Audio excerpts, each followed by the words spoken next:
I very vividly remember my first sacrament that I had.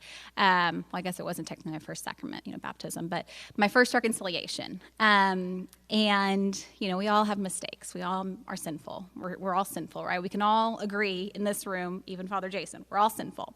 And so the sacrament of Holy Reconciliation is one of grace and deep joy and true relief when you leave that space. And I'll never forget, I was so nervous. I was in second grade, and I was the last person in church because I was putting it off. I was a procrastinator in second grade, and I feel like that should have set me that should have notified my parents of what my career path would look like.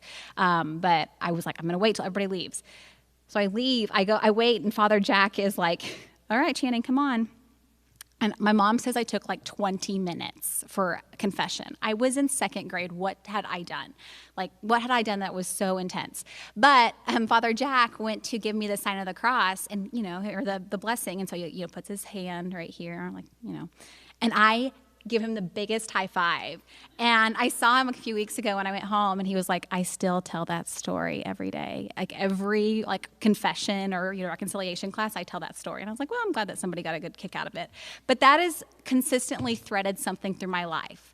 The fact that we are given this beautiful sacrament. And it's the reason I keep coming back to the Catholic Church. And that's probably not what I know people have said and other speakers have said recently, you should come back to the church because of the Eucharist, right?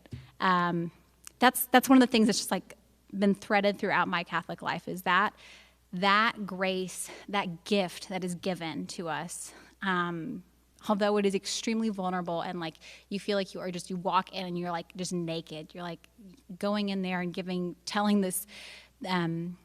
telling the priest, telling Jesus, here's what has happened and here's what I need from you. I need you to absolve me of my sins. But it's such a beautiful gift, right? When you walk out of that room, that feeling that Christ has just given you a beautiful gift.